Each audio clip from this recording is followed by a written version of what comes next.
While the pages of Batman are dealing with quote unquote righteous anger and morally flawed heroes, are the Green Lanterns rediscovering integrity while Aquaman discovers even more of his powers? Hey, I'm Peter Franson from christiangeekcentral.com and Spirit Blade Productions. Welcome to Essential Issues Weekly, where I talk about DC Comics 1 week after their release on the Ultra tier of the DC Universe Infinite subscription service. In each installment, I pick an assortment of comics to talk about as a DC fan and also explore what, if anything, they have to say about the essential issues of real life. Now, warning, full spoilers for everything I talk about. That's your first and only warning.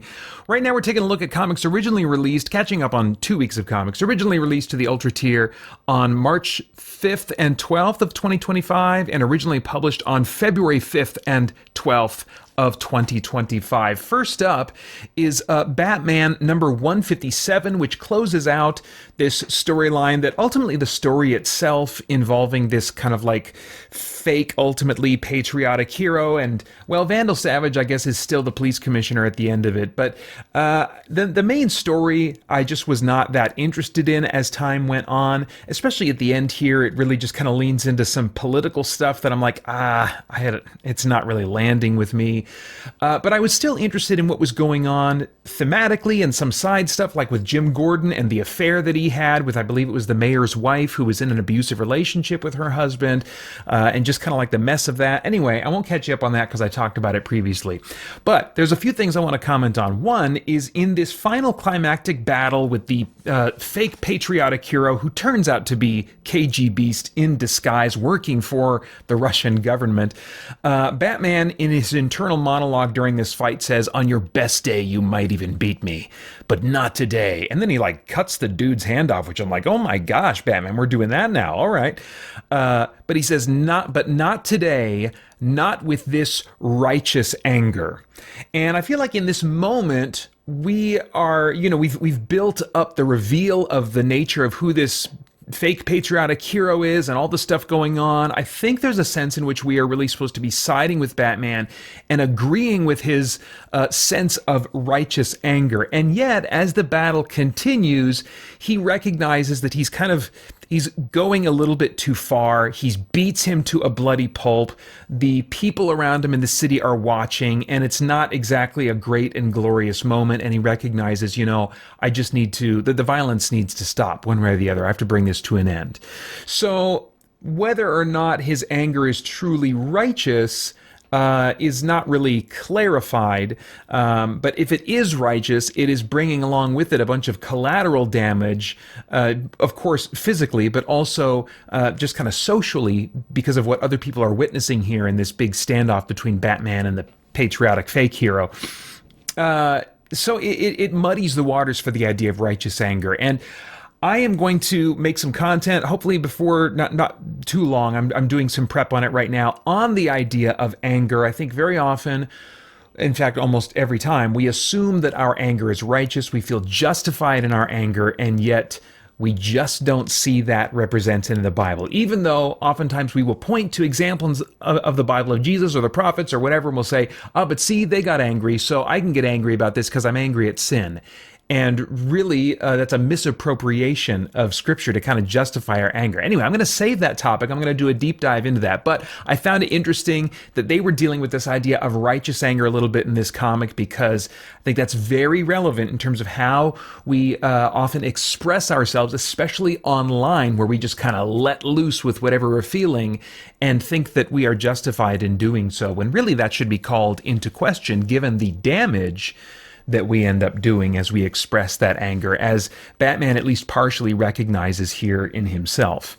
The other thing I want to touch on is the resolution to what's going on with Jim Gordon. I said before that, I see Jim as a really virtuous character in the supporting cast of the Batman mythos. And yeah, he did have that affair with Detective, I think Ellis was her name, that was a B storyline in Batman Year One. But beyond that, from what I know, and again, my knowledge is limited, I haven't read every single Batman comic in the last few decades. But beyond that, I don't know that he's been a guy that's been sleeping around, having affairs. He's been a real stand-up guy in all other instances I know of him. So for him to then fall into this affair or allow himself to pursue it, was really disappointing, and I was trying to figure out how am I going to see him as a character going forward. How are they going to deal with this? Are they going to recognize this as really the wrong that it is? And I was concerned that the writing wouldn't properly recognize that this is wrong, what he was doing here, because many times people can get involved in affairs, justifying it to themselves by saying, well, this person is in a bad marriage or something like that. And that's exactly what Jim Gordon was doing. Well, thankfully, the resolution to this story does handle it in a way that I think I can be okay with going forward. As Bruce Wayne is talking to somebody that knows his identity and knows his various failings recently, he says, how do I forgive my father for his mistakes?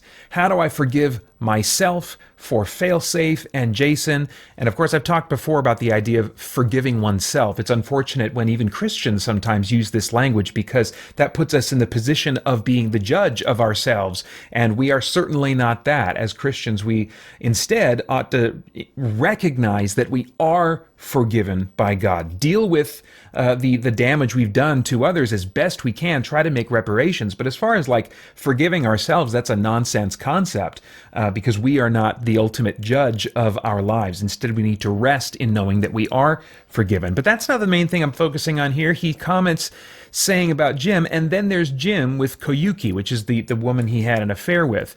Jim is one of the best men I know, he says. How do I look at him the same way after this? And I'm like, great, okay, so clearly the writer is aware that readers are going to be asking this question right along with Bruce, and so I feel like Bruce is meant to be representing readers to some degree here. And the woman he's talking to, what's her name? It's the doctor. She was featured in the Batman animated series back in the day, but she's the doctor who knows his identity and stitches him up and stuff like that. She says the answer is, you look at him as a friend, as flawed as the rest of us. You hold it in your heart, the fact that none of us are just one thing, that we all struggle. Jim Gordon is human, so just be human with him. And I appreciate that, especially when nowadays it's so easy for us to, in our minds, categorize people, especially when we're thinking of demographics, or we meet someone or interact with someone that is part of some kind of demographic.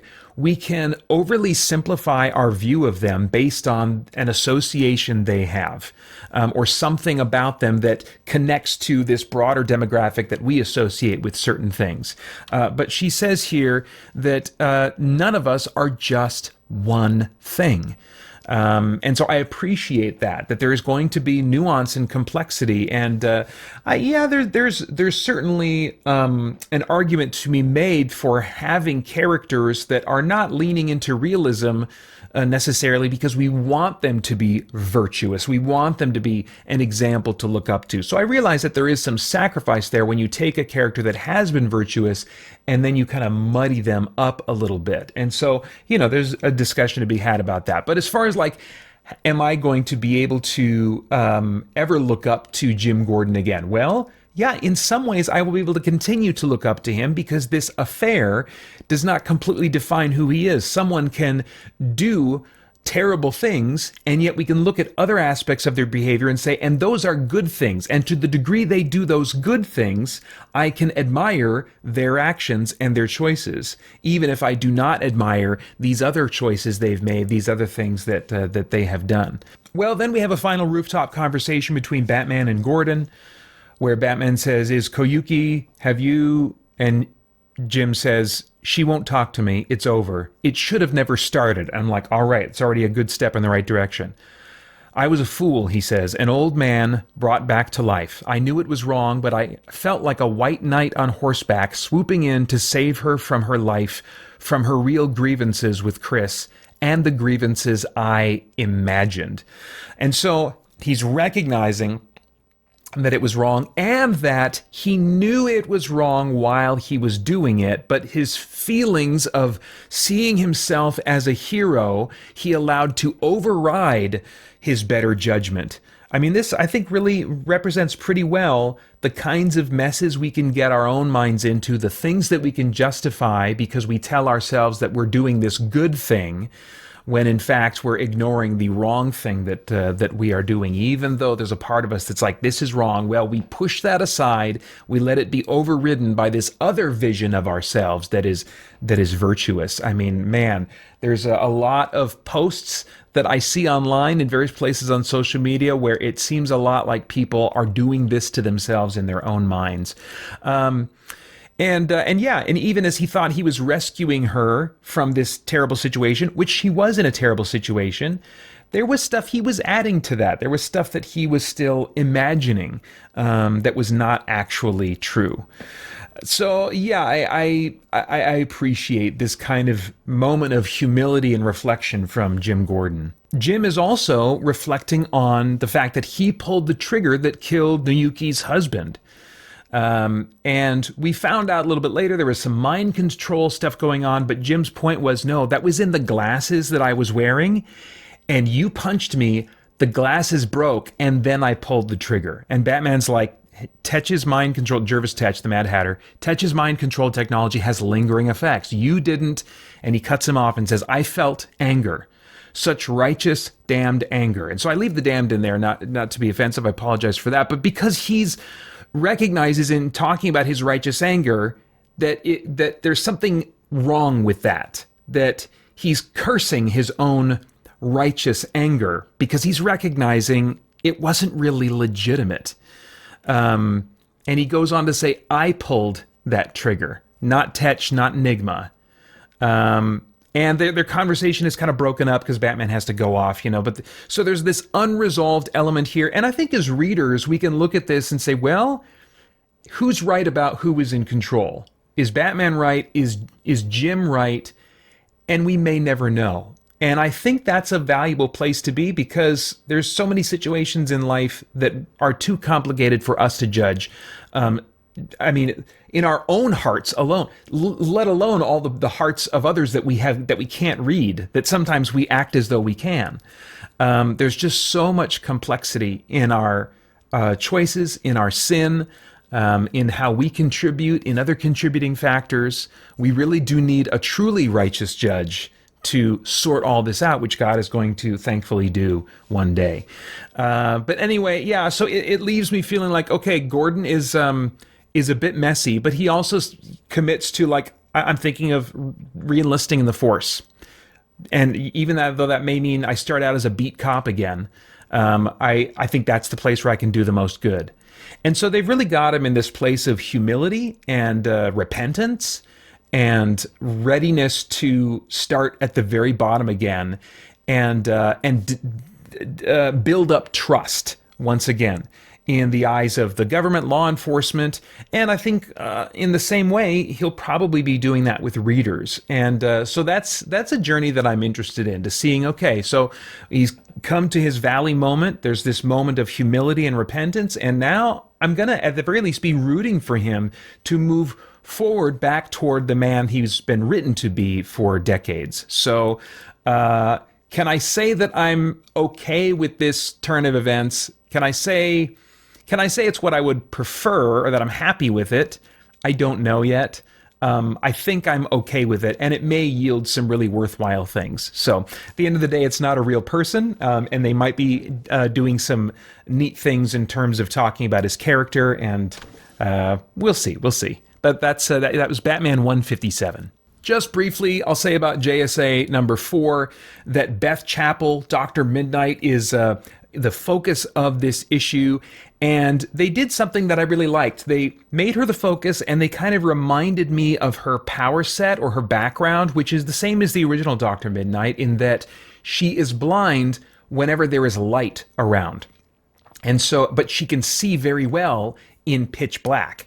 And so Dr. Midnight, both past and this version, have leveraged that and had blackout bombs to bring darkness into an environment where they will have the advantage. Other than that, the Dr. Midnights have been not superpowered individuals, but have been more like a Batman Street Fighter, type of character. And so reminding me of that by capturing her at the beginning of this story and having her figure out how to deal with her blindness, because they took her goggles away that allow her to see when there's light. And so she was having to function blind. which is really cool when you kind of show the weakness of a character at the same time you show like their superpowers. Kind of like Daredevil, you know, he's got some, well, I don't know, Daredevil is he really blind effectively? But she really is. And so it was neat to see kind of the struggle, the weakness there, but then also the strength that her particular vision allows her to have. What could have taken this just a little bit further is if they would have done a one-shot issue, if 4 would have been largely a flashback, going back and forth between her current predicament and then just retelling her origin story. Because she's kind of was a part of like Infinity Incorporated back in the, what was that, 80s, 70s, something like that. I think that was when her origin story probably was told, and I haven't bothered to look it up. I don't know if I even enjoy reading it. It's probably really dated, you know, the way it reads now. So I would like a revisit of her origin story, but at least I got what I got in this issue. It is helping me to kind of invest in her as the new/old Dr. Midnight. So anyway, that's JSA number 4. Then in Green Lantern Corps number 1, we've got some interesting things happening. It's not a fantastic first issue as far as I'm concerned, because it's really trying to give time to introduce you to the core cast of characters, which is an assortment of Green Lanterns, all human, that have been the focus of a Green Lantern book at some point. I couldn't even name them all. I guess there's Jessica Cruz. See, I shouldn't have even tried. But that's one of the lesser known and more recent ones. Ivan, the Middle Eastern guy, I can't remember his name, but he's in it. And then you've got the Far Sector Green Lantern lady who's got the poofy hair and the weird glasses. Her design still very much puzzles me. You got John Stewart with his holographic revived sister or whatever. It's a weird hodgepodge of Green Lantern characters. The two that I'm most familiar with would be Guy Gardner and Kyle Rayner. But I do think Jessica Cruz, well, and John Stewart as well. But I do think of the others, Jessica Cruz is probably the one that interests me the most, just because of how much fear she has to overcome to be a Green Lantern, or has had to overcome to be a Green Lantern because of her PTSD. So interesting stuff there with Jessica Cruz. But it was spread a little bit too thin in this first issue to try and give us a snapshot of everybody. I don't feel like we really got to get things moving as much as I would like. But there are a couple of interesting things regarding the mythos and a little bit philosophically going on in this issue related to the Green Lantern Corps. The first is the idea that the Green Lantern Corps is potentially metaphorically a symbol of controlling our emotions, choosing to keep our emotions under control. I've said for a while that will does not make sense to me as part of the emotional spectrum, because will is not an emotion. Will is choice, and choice, if anything, is something that overrides emotions. And it's been said since kind of like the Jeff Johns era, rebooting the Green Lantern Corps, one of the defining characteristics is the ability for a Green Lantern to overcome great fear. And that's said to be something done by force of will. I would argue that really, yes, will is involved, but truth ultimately needs to overcome fear. Fear is buying into some kind of lie at the end of the day, or a truth that we're not dealing with properly. But really, truth is what's going to ultimately set us free from fear and all kinds of things.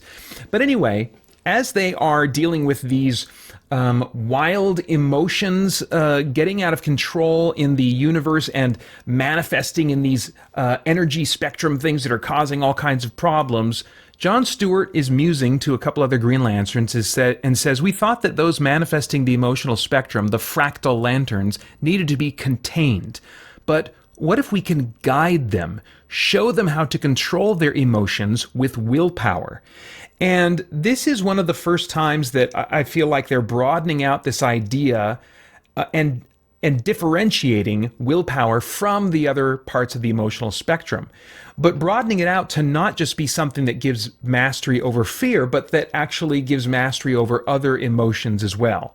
And again, I think truth is more of a factor that needs to be a part of this for sure. But even so, I think it's really encouraging to see any kind of storytelling suggesting that we ought to keep our emotions under control. Because what has entertainment in Hollywood been telling us for decades now? Follow your heart, do what feels right. And of course, it all works out great when fictional characters in movies do that. But in real life, we bring disaster upon ourselves and others as we are just doing what feels right. And so we've got to have something else that is making us master of our various emotions instead of having our emotions lead us around. So I think there's a lot of good potential for this to be a healthy philosophical idea to be very subtly explored in the Green Lantern mythos going forward. And so I hope they'll take advantage of that. It seems, I mean, like on a story structure level too, the Green Lanterns themselves going out, helping people get their emotions under control. Very, very interesting. Something else that could be a change, actually it would be a return to something that's been forgotten for a long time, is the idea of Green Lanterns being honest. When I started reading the Green Lantern stories, starting with the Emerald Dawn kind of retelling of Hal Jordan's origin in the late 80s, early 90s maybe, the idea of the two requirements, there were two requirements to be a Green Lantern. Yes, to be fearless, but first before that was honest. Honest and fearless. Honest and fearless. Those were the requirements to be a Green Lantern.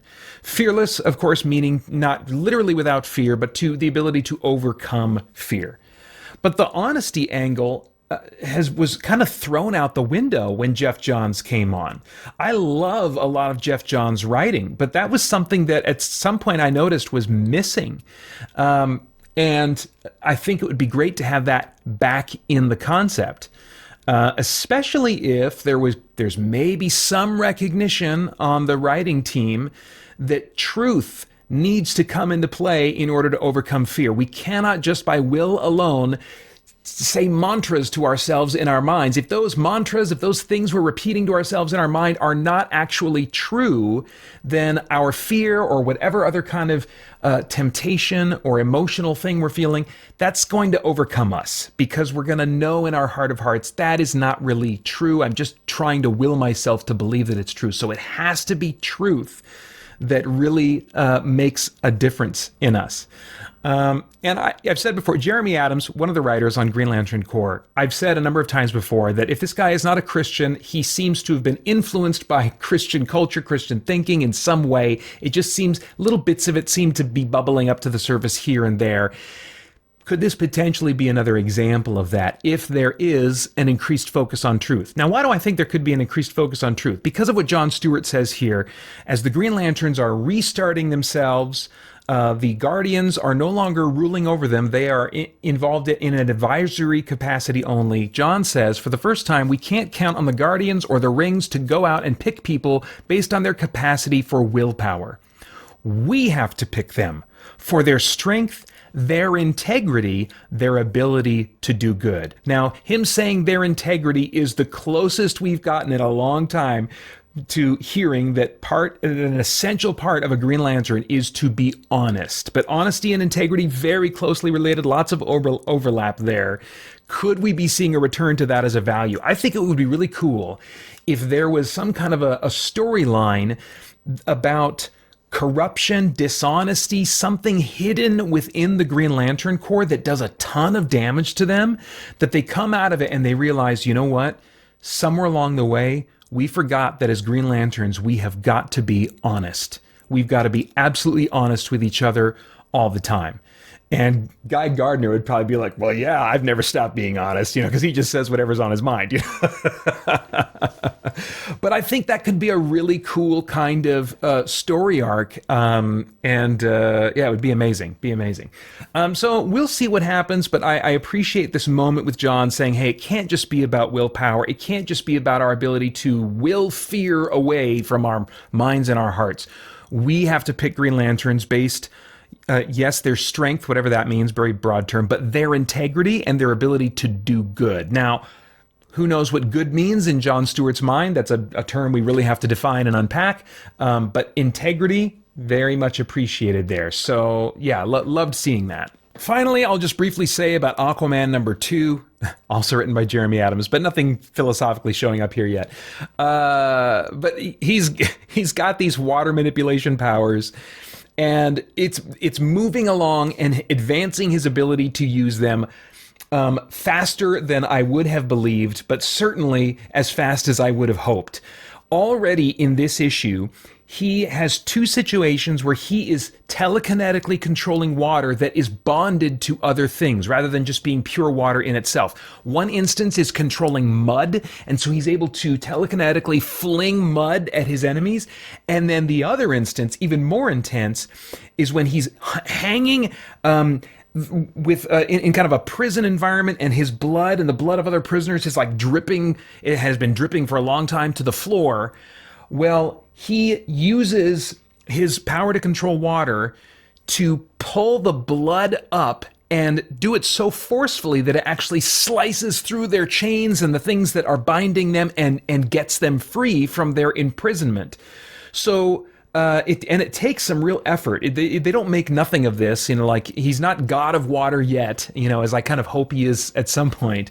But dang, he is getting so close. And I feel like the powers that he's playing with now are so cool. I'm hoping that readers love them so much that they just realize we can't ever go back. We can't ever go back to an Aquaman that could not control water telekinetically like Magneto controls metal, This is just way too cool of a status quo for Aquaman to ever be rid of. So very excited to see how his powers are developing. Definitely looking forward to the next issue.